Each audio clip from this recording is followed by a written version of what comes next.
بسم الله الرحمن الرحيم.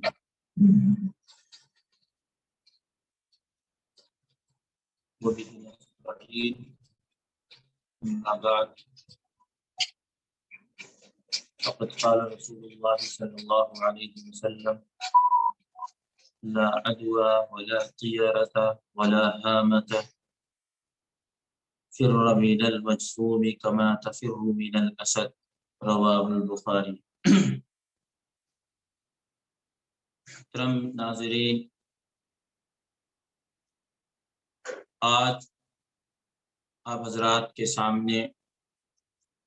ایمان آن لائن کی جانب سے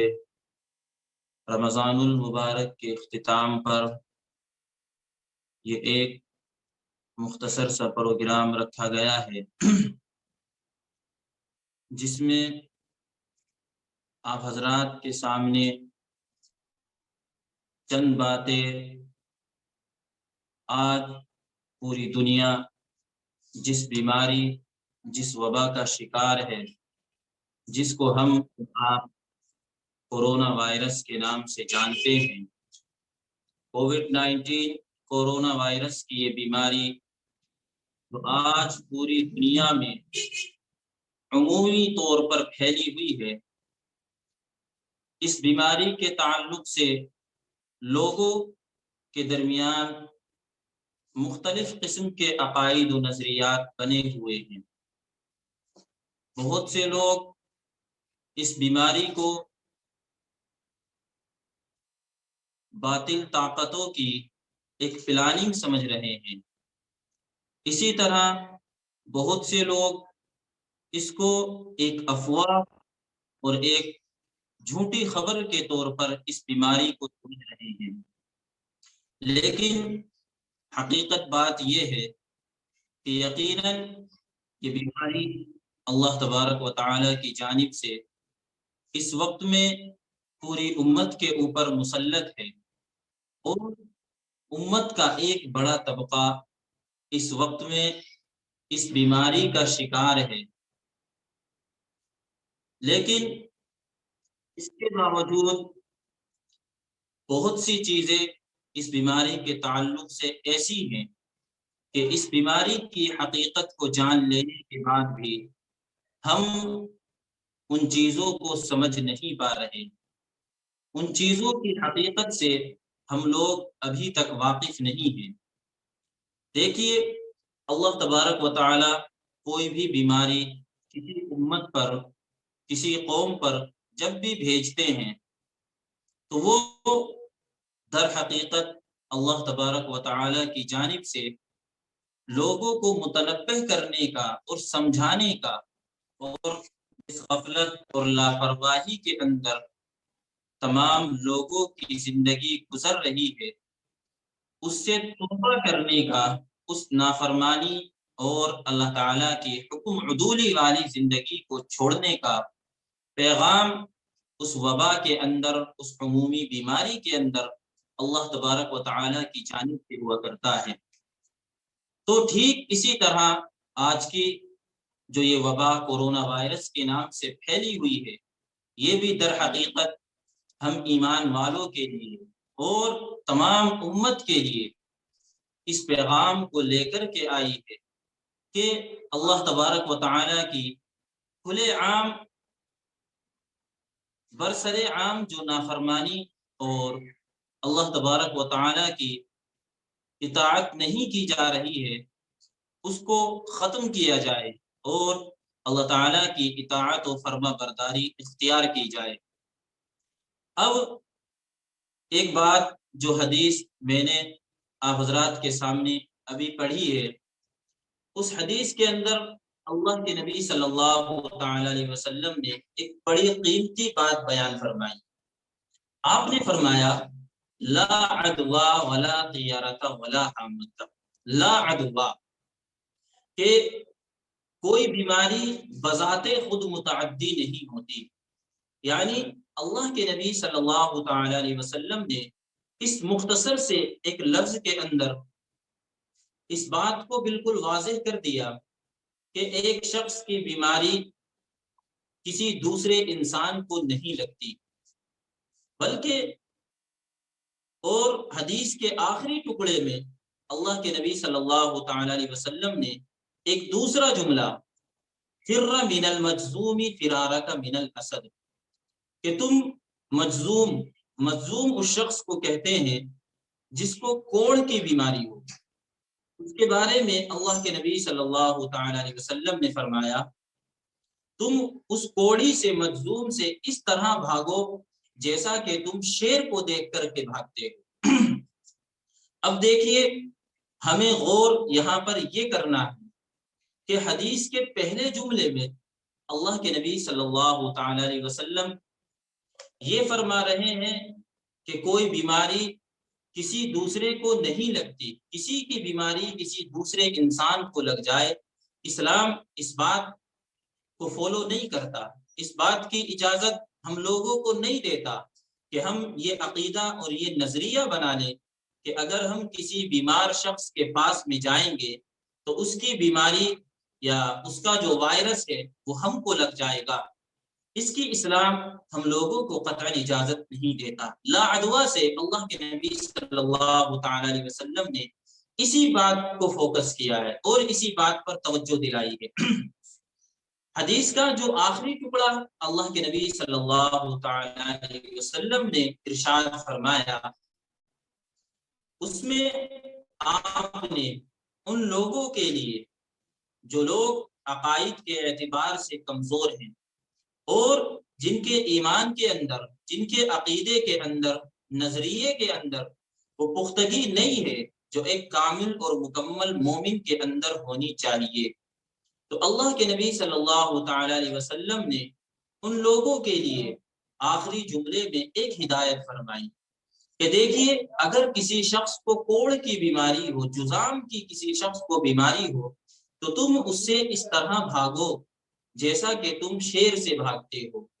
کیونکہ اللہ تعالیٰ نے جتنی بھی بیماریاں یا جتنی بھی چیزیں دنیا کے اندر موجودات کے قبیل سے رکھی ہیں، ان سب میں سے ہر چیز کے اندر اللہ تعالیٰ نے ایک خاصیت، ایک صفت رکھی ہے، ایک اثر رکھا ہے طبعی اور فطری طور پر۔ تو ممکن ہے اس بیماری کے اندر جو اللہ تبارک و تعالیٰ نے طبعی اور فطری اثر رکھا ہو، وہ اثر کسی نہ کسی طریقے سے وہ اثر وجود میں آ جائے اور اس دوسرے شخص کو جو کسی مجزوم کے پاس، کسی کوڑ کے بیمار کے پاس گیا ہوا ہے، اس کو وہ بیماری لگ جائے، تو اب اس سے اس شخص کا عقیدہ فاسد ہو جائے گا، اس کے عقیدے کے اندر فساد اور بگاڑ آ جائے گا، اس شخص کا ایمان اب تذبذب اور تردد کے اندر پڑ جائے گا۔ تو اس لیے اللہ کے نبی صلی اللہ تعالی علیہ وسلم نے یہ ہدایت دی کہ تم مجزوم اور کوڑھی سے اس طرح بھاگو جس طرح کہ تم شیر سے بھاگتے ہو۔ تو حدیث کے دونوں ٹکڑے ہم لوگوں کو دونوں طرح کے جو انسان مسلمانوں کے اندر پائے جاتے ہیں کہ کچھ لوگ ایسے ہیں جن کے عقائد کمزور ہیں اور کچھ لوگ ایسے ہیں جن کا عقیدہ بہت پختہ ہے، یعنی وہ لوگ اس بات کو اچھی طرح سے جانتے ہیں کہ کوئی بھی بیماری، کوئی بھی پریشانی، کوئی بھی مصیبت، کوئی بھی وبا جو بھی اللہ تبارک و تعالیٰ کی جانب سے آتی ہے، وہ اللہ تعالیٰ کی مشیت اور اللہ تعالیٰ کے ارادے ہی سے ہوتی ہے۔ اس بیماری کو بذات خود کوئی دخل اپنا نہیں ہوتا، لیکن اللہ کے نبی صلی اللہ تعالی علیہ وسلم نے دوسرے جملے میں جو یہ ہدایت ہم لوگوں کو دی ہے کہ تم مجزوم اور کوڑھی سے اس طرح بھاگو جیسا کہ تم شیر سے بھاگتے ہو، یہ اس لیے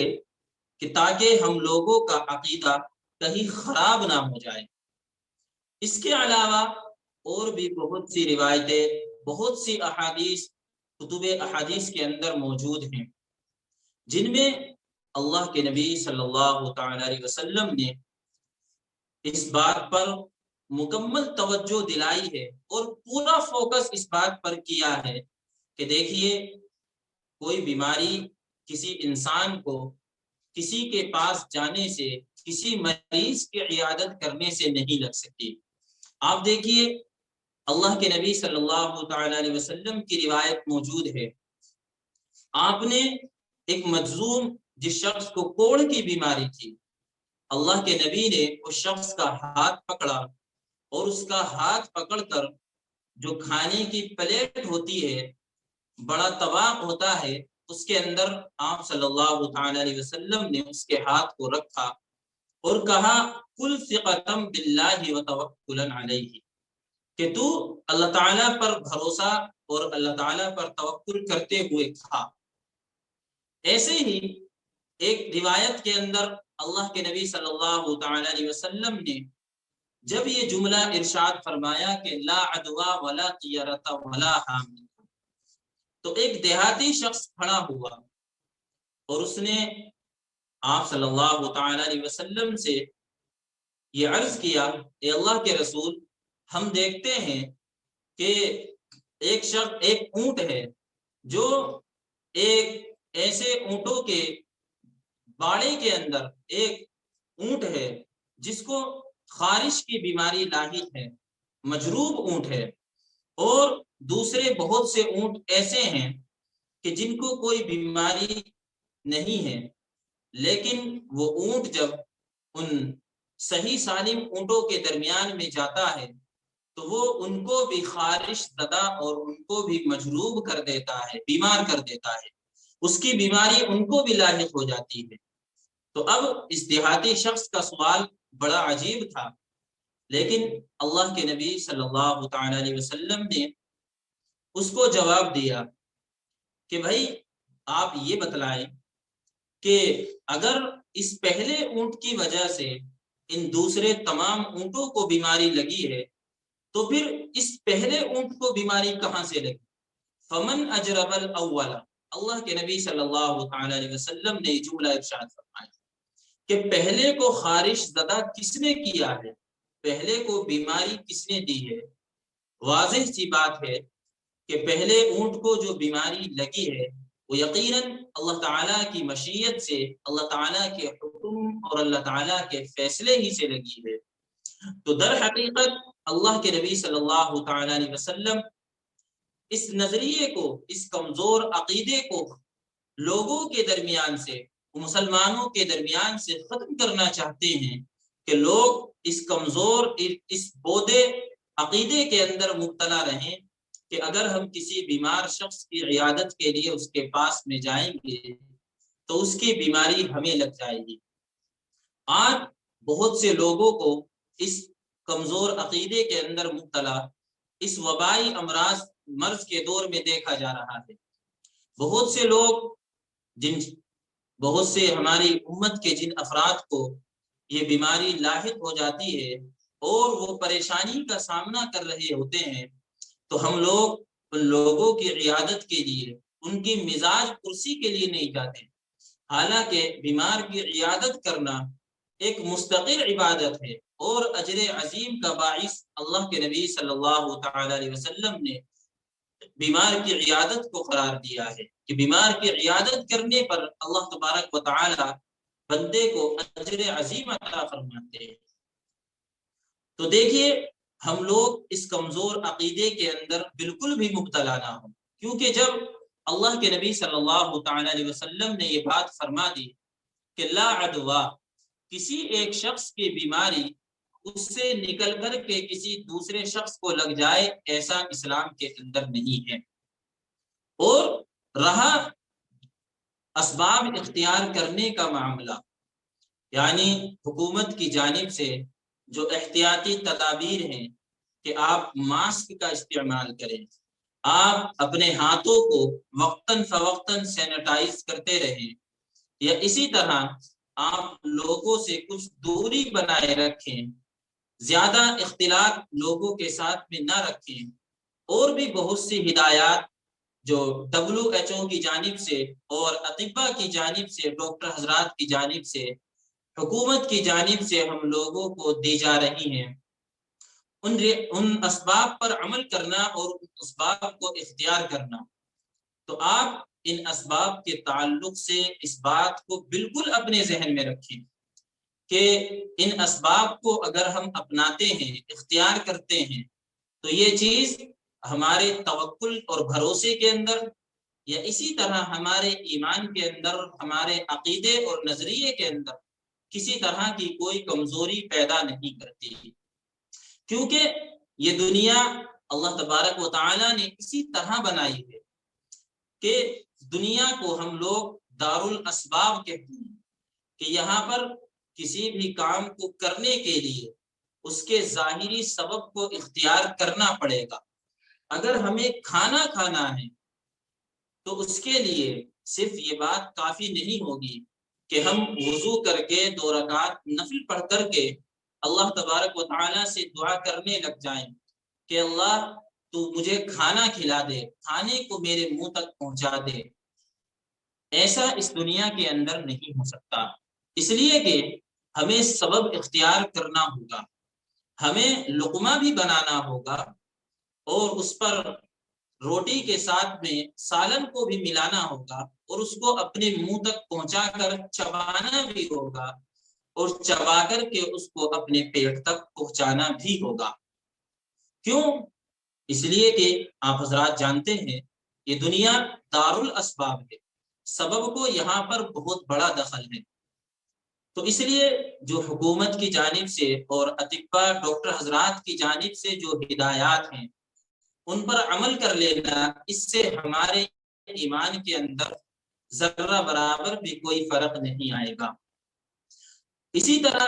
ایک اور روایت اللہ کے نبی صلی اللہ تعالی علیہ وسلم کی یاد پڑتی ہے کہ بنو ثقیف کا ایک وفد آپ صلی اللہ تعالی علیہ وسلم کے پاس بیعت کرنے کے لیے آیا۔ اس وفد کے اندر ایک شخص ایسا تھا جس کو یہی جذام یعنی کوڑ کی بیماری تھی، تو اللہ کے نبی صلی اللہ تعالی علیہ وسلم نے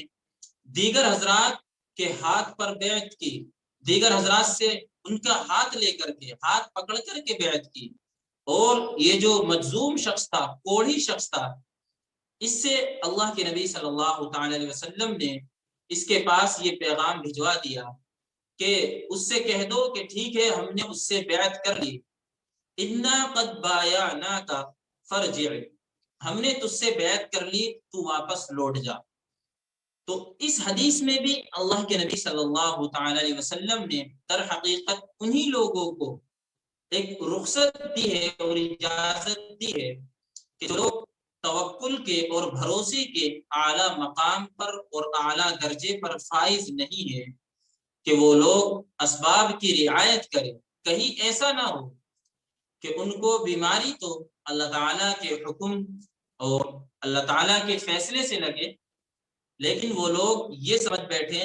کہ میں فلاں بیمار کے پاس عیادت کے لیے اس کی میدان کرسی کے لیے گیا تھا، جس کی وجہ سے مجھے یہ بیماری لگ گئی، جس کی بنیاد پر اس شخص کا عقیدہ بالکل خراب ہو جائے گا اور اس کا ایمان بھی حد درجہ کمزور ہو جائے گا۔ تو اس لیے ہم لوگوں کو اس وبائی ماحول میں، جبکہ اللہ تعالیٰ کی طرف سے تمام انسانیت پر ایک ایسی وبا پھیلی ہوئی ہے کہ جس نے پوری انسانیت کو گھٹنے ٹیکنے پر مجبور کر دیا ہے، دیکھیے اس بیماری کا مقابلہ ہم اسباب کو اختیار کر کے اور اسباب اختیار کرنے کے ساتھ ساتھ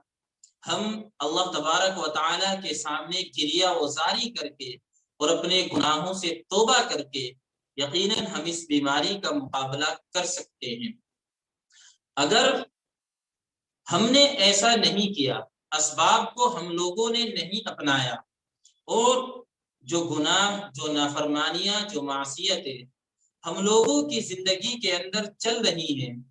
ہم نے ان سے توبہ نہیں کی، استغفار نہیں کیا، تو یقیناً اگر یہ بیماری ہم تک پہنچ گئی اور ہم لوگ اس بیماری کا شکار ہو گئے، تو پھر اس بیماری کو دفع کرنے کی اور اس بیماری کو ختم کرنے کی کوئی صورت ہم لوگوں کے سامنے نہیں ہوگی۔ تو اس لیے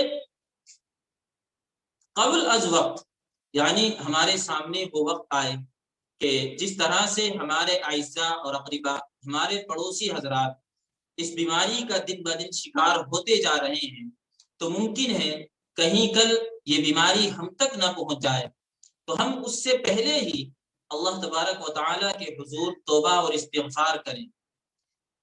کیونکہ آپ حضرات یہ بات بالکل اپنے ذہن میں رکھیں ایک اصول کے طور پر کہ اللہ تعالیٰ نے جو ہم لوگوں سے اپنے بندوں سے تعلق اور رشتہ قائم کیا ہے، یہ رشتہ اللہ تبارک و تعالیٰ نے اپنی صفت رحمت کے ذریعے قائم کیا ہے۔ یہ بات آپ بالکل ذہن میں رکھیں کہ اللہ تعالیٰ نے جو رشتہ اور تعلق ہم لوگوں سے جوڑا ہے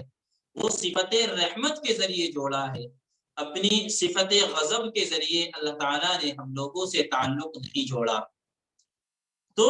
اللہ تعالیٰ کی صفت رحمت کا تقاضا یہی ہے کہ اگر